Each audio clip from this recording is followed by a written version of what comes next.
The rain was coming down in sheets that October night, and I was already running late for my own party. But as I sprinted across campus toward my off-campus house, something made me stop dead in my tracks. There, huddled under the bus stop shelter, was a man I'd seen around town for weeks, always in the same torn jacket, always alone, always forgotten by everyone who passed by. I should have kept running. God, I should have just kept running.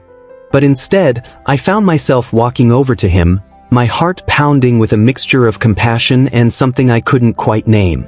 The man looked up at me with eyes that held more stories than I could imagine, and in that moment, I made a decision that would haunt me for years to come. "Hey," I said, my voice barely audible over the storm. "You look like you could use somewhere warm to spend the evening." What happened next would transform an ordinary college house party into a night that nobody who was there will ever forget. A night that would teach me that sometimes the most dangerous thing you can do is open your heart to a stranger. And sometimes it's the most important thing you'll ever do. My name is Jake, and this is the story of how one act of kindness nearly destroyed my life and ultimately saved it. The whole thing started 3 weeks earlier when I first noticed him. I was grabbing coffee before my economics class when I saw him sitting outside the campus bookstore, not asking for anything, not bothering anyone, just existing in a world that seemed determined to pretend he wasn't there. Something about his quiet dignity struck me. While other homeless individuals I'd encountered were often vocal about their needs, this man sat in complete silence, watching the world go by with an expression I couldn't quite read. I'd grown up in a comfortable suburban home where my biggest worry was whether my parents would increase my allowance. The sight of someone so clearly forgotten by society stirred something deep inside me, a mixture of guilt and genuine concern that I'd never experienced before. Every day after that, I'd see him in different spots around town. Sometimes by the library, sometimes near the coffee shop, always alone, always quiet. My friends noticed my preoccupation. "Dude, you can't save everyone," my roommate Marcus would say whenever I mentioned the homeless man. But it wasn't about saving anyone. It was about seeing someone really seeing them when everyone else looked the other way. The night of the party, everything felt different from the moment I woke up. There was an electric tension in the air, the kind that makes your skin prickle with anticipation. We'd been planning this Halloween party for weeks. Our house was notorious for throwing the best parties in our college town, and this was supposed to be our masterpiece. We'd invited everyone, the popular kids, the athletes, the art students, even some locals from town. The basement was decorated like a haunted mansion, complete with fog machines and strobe lights. The kitchen was stocked with enough food and drinks to feed an army. But as I was making final preparations, constantly checking my phone for RSVPs and making sure the sound system was working perfectly, I couldn't shake the image of that man sitting alone in the rain. The forecast had been calling for storms all week, and as the afternoon turned to evening, the weather delivered on its promise with a vengeance. The first guests started arriving around 8 p.m., just as the rain began to intensify. The house quickly filled with laughter, music, and the kind of chaotic energy that only comes with a good party. People were already complimenting us on the decorations, the music playlist was hitting all the right notes, and everything seemed to be going exactly as planned. That's when I decided to make one final run to the convenience store for ice. It was a decision that would change everything. The rain had transformed from a gentle patter to an aggressive downpour by the time I stepped outside. The streets were already flooding in places, and the wind was whipping the rain sideways with such force that my umbrella was useless within seconds. I was soaked to the skin before I'd even made it halfway to the store. That's when I saw him again. He was sitting under the narrow overhang of the bus stop, his knees drawn up to his chest, trying to make himself as small as possible against the storm.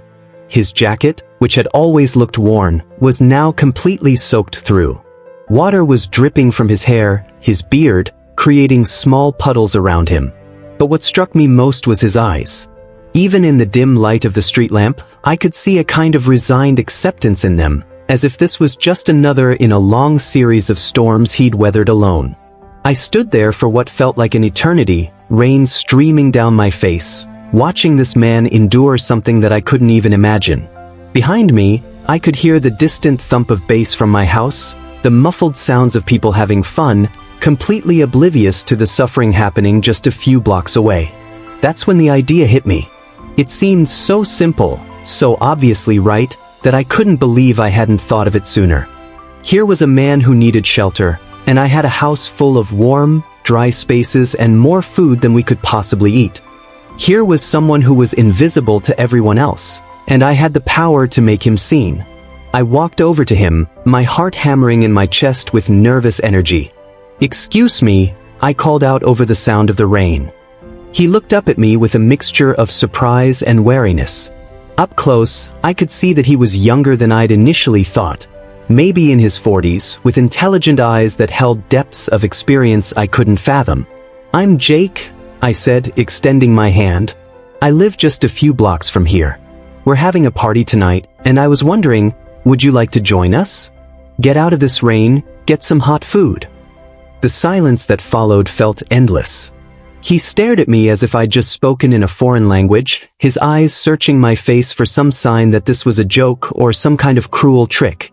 I'd never seen someone look so surprised by a simple act of kindness, and that realization broke something inside my chest. "You want me to come to your party?" he asked finally, his voice rough from disuse but surprisingly articulate. "Yeah," I said, surprised by how much I meant it. "Everyone deserves a warm place to spend a night like this." He continued to study my face for a long moment, and I could almost see him weighing his options, considering whether this young college kid standing in the rain was genuine or just another person who would ultimately let him down. "My name is David," he said finally, standing up slowly. "And yes, I'd like that very much." The walk back to my house was surreal. David walked beside me in silence, occasionally glancing over as if he still couldn't quite believe this was happening. I found myself seeing my neighborhood through his eyes, the well-maintained lawns, the cars in every driveway, the warm light spilling from windows of houses where families were probably sitting down to dinner or watching TV together. Things I'd always taken for granted suddenly seemed like incredible luxuries. As we approached my house, the sounds of the party grew louder. I could hear people laughing, music thumping, the general chaos of a good time in full swing. For the first time since I'd made the invitation, a small flutter of anxiety crept into my stomach. How would my friends react? How would David fit into this scene? But it was too late for second thoughts now. I opened the front door, and we were immediately hit with a wall of warm air, laughter, and the smell of pizza and beer. The living room was packed with people in various stages of Halloween costumes, zombies, witches, superheroes, and characters I couldn't even identify. The music was loud enough to feel in your chest, and everyone seemed to be having an amazing time. The reaction was immediate and varied. Some people barely noticed us enter, too caught up in their own conversations and fun. Others did double takes, clearly surprised to see someone who so obviously didn't fit the typical party demographic. I watched their faces carefully. Some showed curiosity, others confusion, and a few displayed thinly veiled discomfort. Marcus spotted us first. He made his way over, his expression a mixture of confusion and concern. "Jake," he said, raising his voice to be heard over the music. "Who's your friend?" "This is David," I replied, trying to project confidence I wasn't entirely feeling. "He's joining us for the party." Marcus looked between David and me, and I could see him trying to process the situation. To his credit, he recovered quickly and extended his hand to David with a smile that seemed genuine. "Welcome to our house," Marcus said. "Can I get you something to drink? Something to eat?" David's face lit up with a smile that transformed his entire appearance. "That would be wonderful, thank you." And just like that, David was part of the party. What followed was one of the most fascinating social dynamics I'd ever witnessed. David, despite being completely out of his element, began to navigate the party with a grace that surprised everyone, including me. He accepted a beer and a slice of pizza, found a spot on the couch in the living room, and simply belonged. People began approaching him, drawn by curiosity and, I think, by something in his demeanor that invited conversation. David had a way of listening that made people feel heard, really heard, in a way that was rare at college parties where everyone was usually just waiting for their turn to talk. I found myself watching him throughout the evening, amazed by how naturally he connected with people. He talked to Sarah, an art major, about the paintings she was working on, asking questions that showed he was genuinely interested in her creative process. He listened to Mike, a business student, complain about his upcoming exams with the kind of patience and empathy that made Mike open up about his fears and insecurities in ways he never had before. But it was his conversation with Jenny, a psychology student, that really caught my attention. Jenny had been having a rough semester. Her boyfriend had cheated on her, her grades were slipping, and she'd been struggling with depression that she'd kept hidden from most of her friends. But something about David's presence, his complete lack of judgment, his genuine interest in what she had to say, opened the floodgates. I watched from across the room as Jenny talked to David with an intensity I'd rarely seen from her. She was crying, but they were cathartic tears, the kind that come when someone finally feels safe enough to share their deepest fears and struggles. David listened without interrupting, occasionally nodding or offering a quiet word of understanding. When their conversation ended, Jenny looked lighter somehow, as if she'd set down a burden she'd been carrying for months. She hugged David, actually hugged him, and I could see that she meant it. This scene repeated itself throughout the night with different people. David became like a magnet for anyone who was dealing with something difficult, anyone who needed to feel heard and understood. It was as if his own experiences with hardship had given him a kind of wisdom and empathy that drew people to him. But not everyone was having the same positive reaction. I started to notice some of the more popular kids whispering in corners, shooting glances in David's direction. Their body language was tense, uncomfortable. I caught fragments of conversations, concerns about safety, questions about why I'd brought someone like that to the party, suggestions that maybe it was time for David to leave. The tension came to a head around midnight. I was in the kitchen, refilling the snack bowls and trying to manage the general chaos of party hosting, when Brad, the captain of our college football team, cornered me. Brad was the kind of guy who was used to being listened to, whose opinion carried weight in our social circle. "Jake, we need to talk," he said, his voice serious and slightly slurred from drinking. "What's up?" I asked, though I had a sinking feeling I already knew what this was about. "Look, man, I get that you're trying to be nice and all, but bringing that homeless guy here, it's making people uncomfortable. Some of the girls are asking me if they're safe. People are starting to leave." I looked around the kitchen and realized that he was right. The party did seem smaller than it had been an hour earlier. The energy felt different, more subdued. "David hasn't done anything wrong," I said, trying to keep my voice level. "He's been nothing but respectful." "That's not the point," Brad continued. "You don't know this guy. You don't know his history, his mental state, whether he's dangerous. You've put everyone here at risk without asking anyone's permission." His words hit me like a physical blow, mostly because part of me recognized the truth in them. I had made a unilateral decision that affected everyone at the party. I had invited a complete stranger into a space that belonged to all of us, not just me.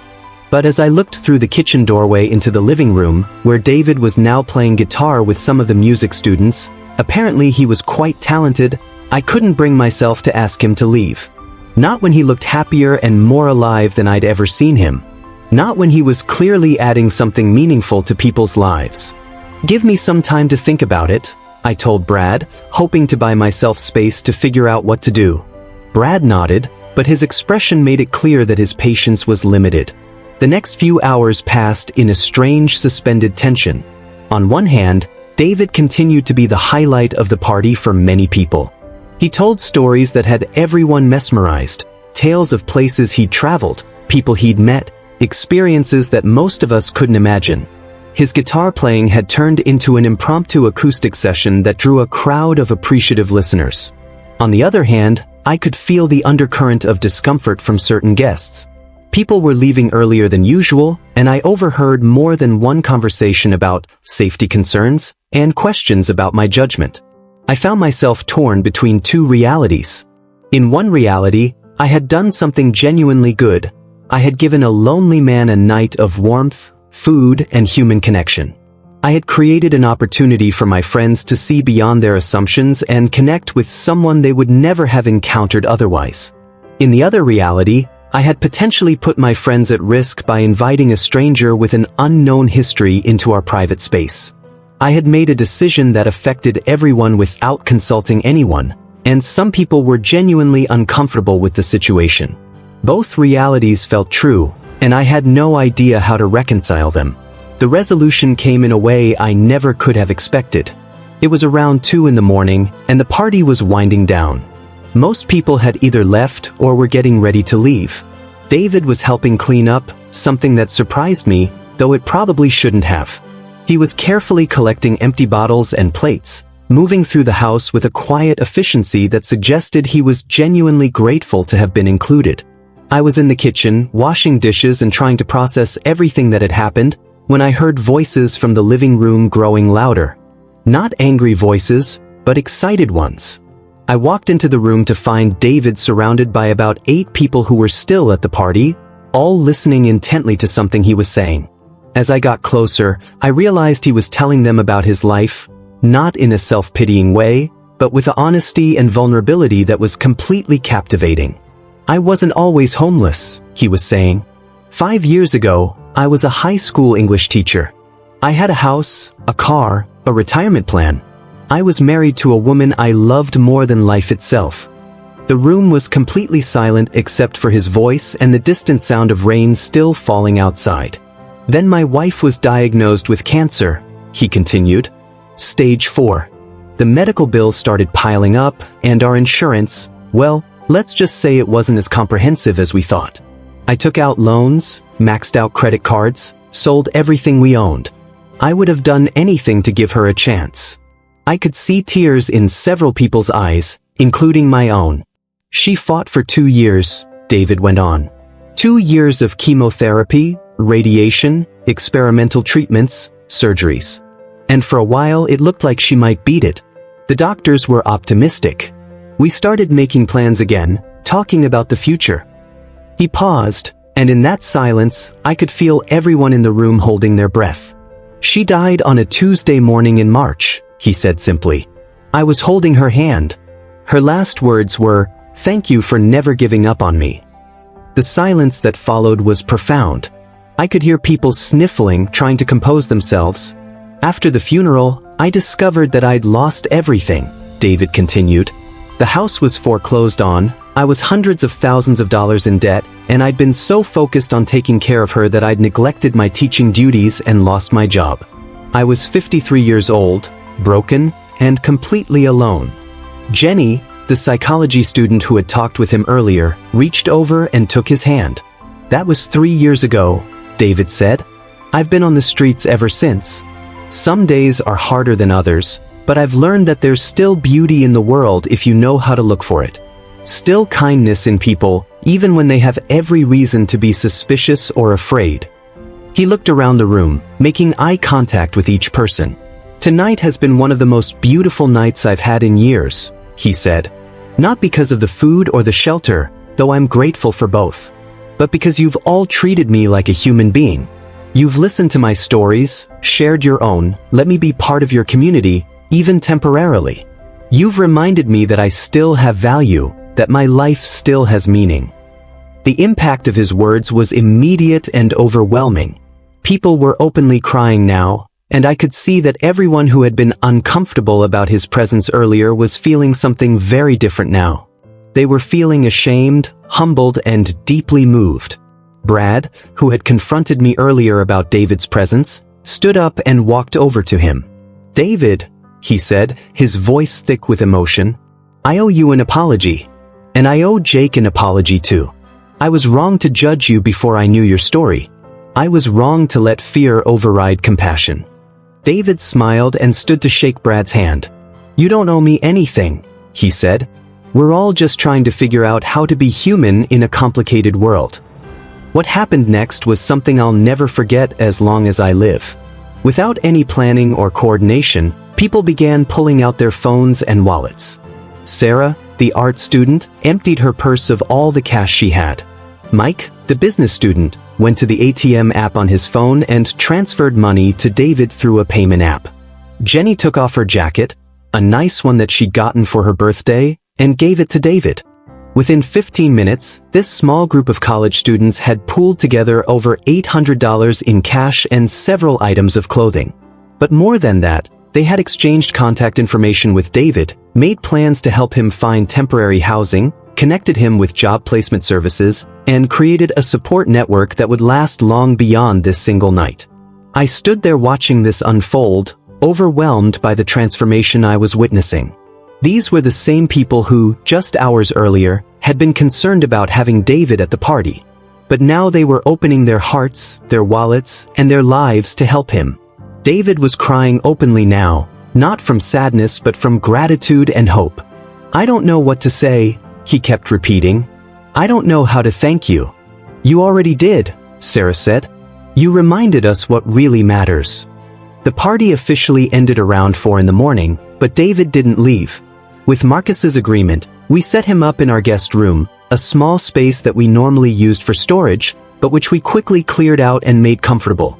He slept for almost 12 hours straight, and when he finally woke up, he looked like a different person.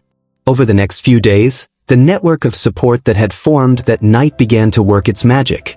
Sarah connected David with her professor who taught art therapy and was looking for someone with teaching experience to help with a community outreach program. Mike's father, who owned a small business, agreed to meet with David about a part-time position. Jenny's church had a program that helped people transition out of homelessness, and they agreed to provide temporary housing assistance.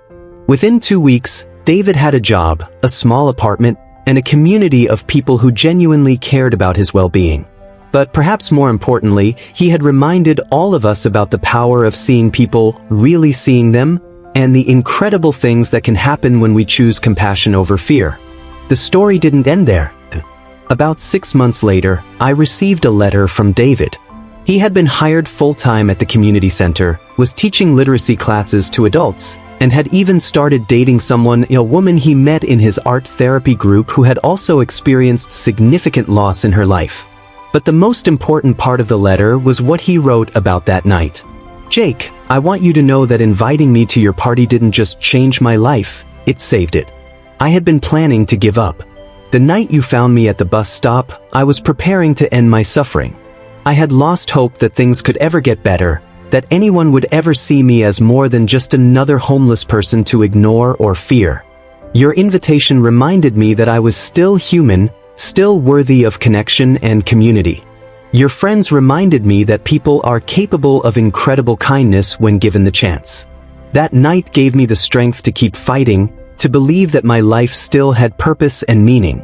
You took a risk that night, and I know it wasn't easy. I know some people questioned your judgment, but your willingness to see past appearances and assumptions, to choose compassion over convenience, created ripples that extended far beyond what you could imagine."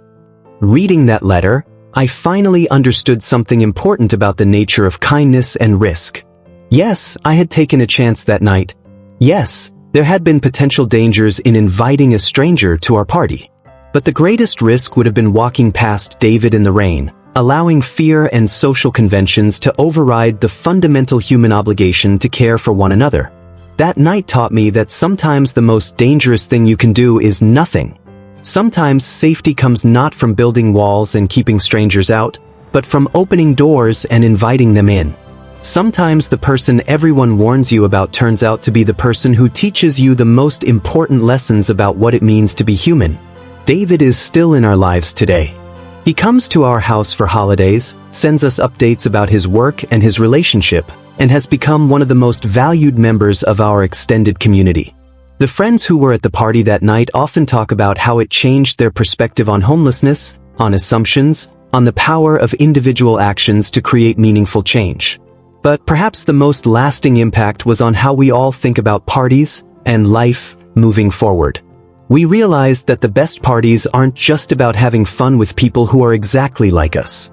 The most meaningful gatherings happen when we create space for unexpected connections, when we invite in voices and perspectives that challenge our assumptions and expand our understanding of the world.